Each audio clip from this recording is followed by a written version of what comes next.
Assalamualaikum warahmatullahi wabarakatuh. Selamat berjumpa lagi di channel saya, Warko Winardi.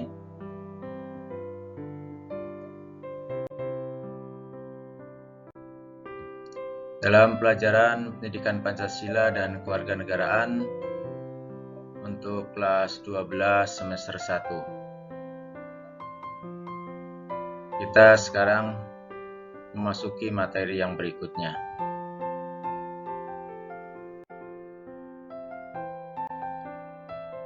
yaitu bab yang kedua tentang perlindungan dan penegakan hukum di Indonesia.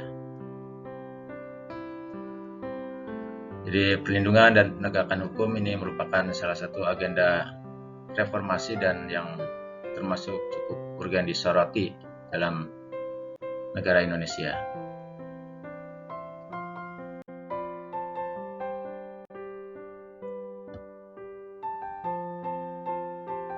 Baik, karena ini di pertemuan awal pada bab ini, maka saya sampaikan juga kompetensi dasarnya.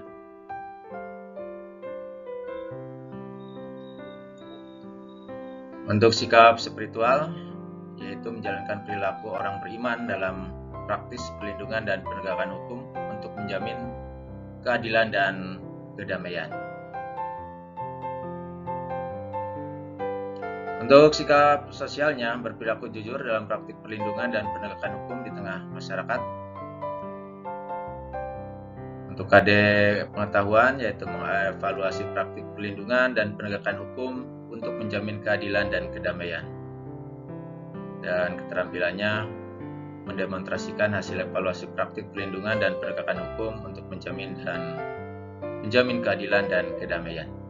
Itu kompetensi dasar pada bab yang kedua.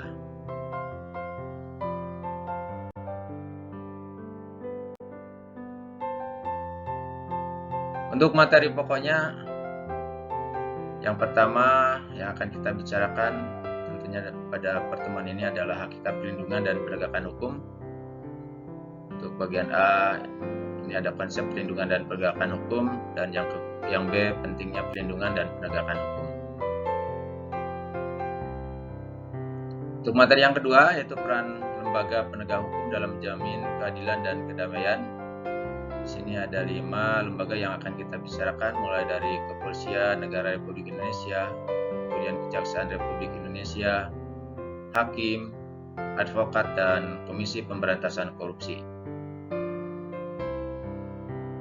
Dan materi yang ketiga yaitu dinamika pelanggaran hukum. Misalnya kita lihat berbagai kasus pelanggaran hukum, macam-macam sanksi atas pelanggaran hukum, dan partisipasi masyarakat dalam perlindungan dan penegakan hukum. Ini materi pokok pada bab yang kedua.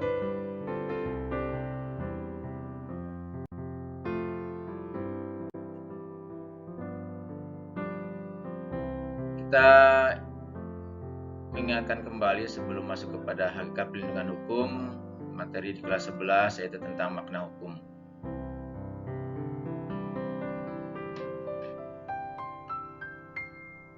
Aturan yang disebut dengan hukum yaitu aturan-aturan atau tata tertib atau kaidah hidup yang harus memiliki unsur-unsur sebagai berikut. Yang pertama, peraturan mengenai tingkah laku manusia dalam pergaulan hidup manusia. Yang kedua, peraturan tersebut dibuat dan ditetapkan oleh lembaga resmi. Lembaga resmi yang berwajib. Jadi kalau di negara kita, yang mempunyai tugas untuk membuat aturan adalah lembaga legislatif, yaitu DPR. Peraturan itu bersifat memaksa. Jadi hukum itu adalah aturan-aturan yang bersifat memaksa, karena bagi pelanggarnya tentu diancam dengan adanya sanksi yang tegas. Itu tentang unsur-unsur hukum.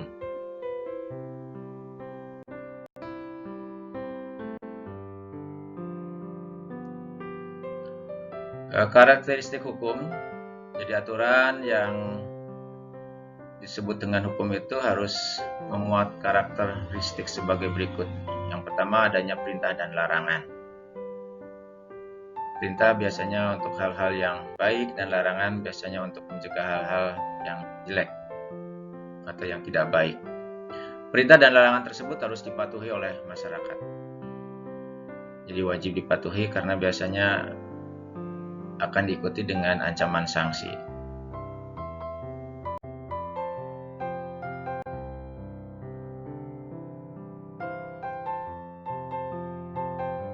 Adapun tugas hukum, yang pertama menjamin kepastian hukum bagi setiap orang di masyarakat. Oleh karena itu, hukum harus tegas ya. Harus tegas, jelas, aturannya apa dan sanksinya bagaimana sehingga menjamin kepastian. Kemudian menjamin ketertiban, ketentraman, kedamaian, keadilan, kemakmuran, kebahagiaan dan keadilan. Jadi hukum justru jangan sampai mungkin membuat tidak nyaman masyarakat. Yang ketiga, menjaga agar tidak terjadinya main hakim sendiri dalam masyarakat. Jadi kita itu bukan kehidupan di rimba. Kalau di rimba itu bisa terjadi hukum rimba yang disebut dengan homo homini lupus.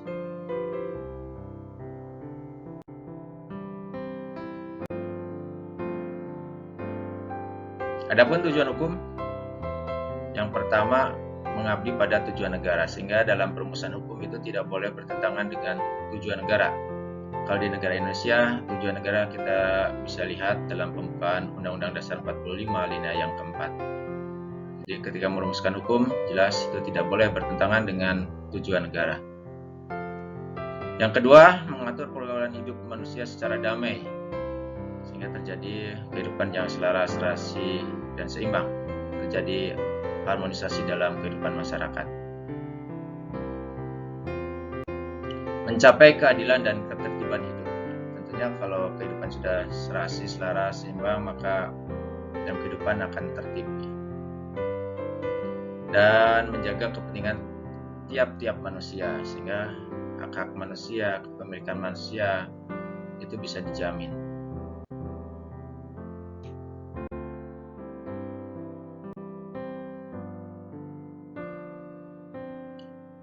Sekarang kita masuk ke materi inti, yaitu hakikat perlindungan dan penegakan hukum. Yang pertama, konsep perlindungan dan penegakan hukum. Ini pendapat yang pertama adalah menurut Andi Hamzah, sebagaimana dikutip oleh Sumardi dalam artikelnya yang berjudul Hukum dan Penegakan Hukum tahun 2007. Perlindungan hukum itu diartikan atau dimaknai sebagai daya upaya yang dilakukan secara sadar oleh setiap orang maupun lembaga pemerintah swasta yang bertujuan mengusahakan pengamanan, penguasaan, dan pemenuhan kesejahteraan hidup sesuai dengan hak-hak asasi yang ada. Itu pendapat dari Andi Hamzah.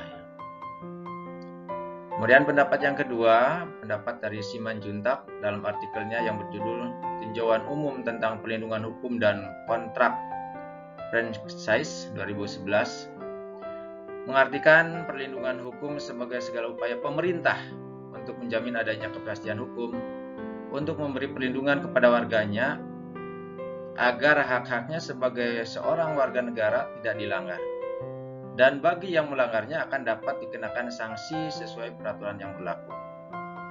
Nah, ini dua pendapat tentang hakikat perlindungan dan penegakan hukum.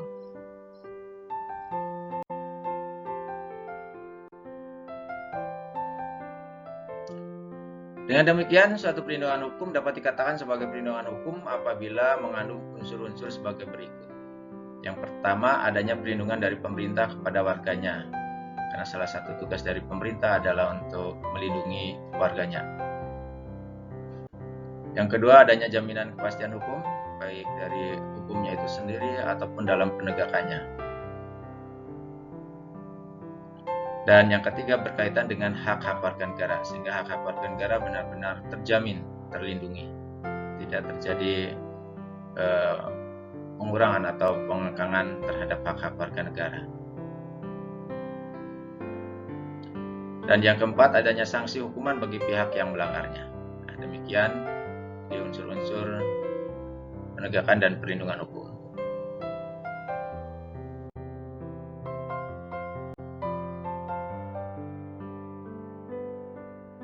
Contoh perlindungan hukum yang ada di Indonesia, Ini misalnya Undang-Undang Nomor 8 Tahun 1999 tentang Perlindungan Konsumen, Undang-Undang Nomor 28 Tahun 2014 tentang Hak Cipta, Undang-Undang Nomor 15 Tahun 2001 tentang Merek, Undang-Undang Nomor 13 Tahun 2016 tentang Hak Paten, Undang-Undang Nomor 29 Tahun 2000 tentang Perlindungan Varietas Tanaman, dan masih banyak peraturan perundang-undangan yang lain yang merupakan perlindungan terhadap hak-hak warga negara Indonesia.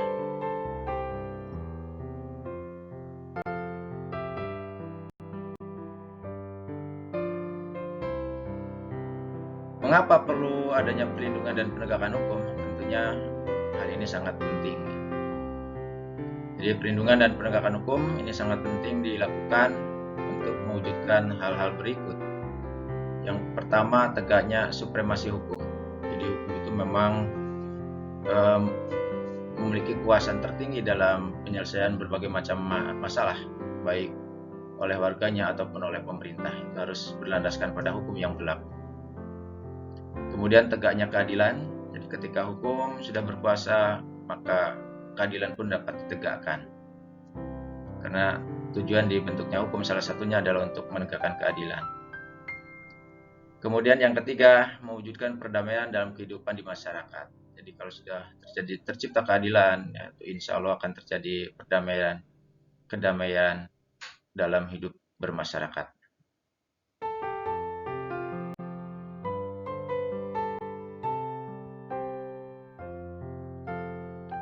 Faktor-faktor yang mempengaruhi penegakan hukum, ini ada beberapa. Yang pertama adalah hukumnya. Jadi supaya misalnya kejahatan-kejahatan itu bisa diproses melalui hukum, maka perlu disediakan hukum. Dan hukumnya itu harus benar-benar objektif, hukumnya benar-benar jelas. Kemudian yang kedua, penegak hukum.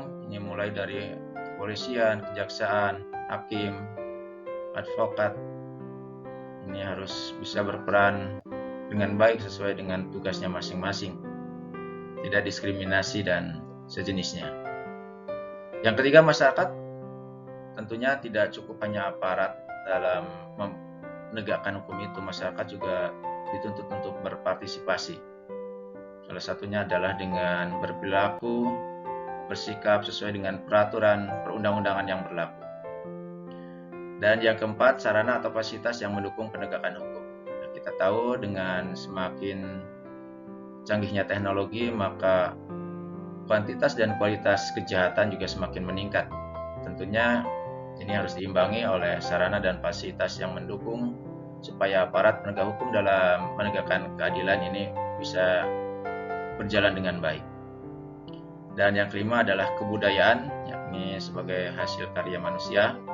Ini juga cukup mendukung penegakan dan perlindungan hukum yang ada di negara kita. Itu untuk materi yang pertama tentang hakikat perlindungan dan penegakan hukum.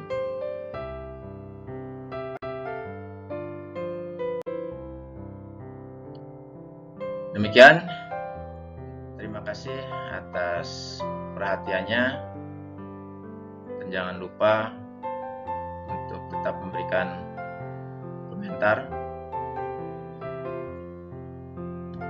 dan sampai jumpa pada pertemuan yang akan datang di materi berikutnya.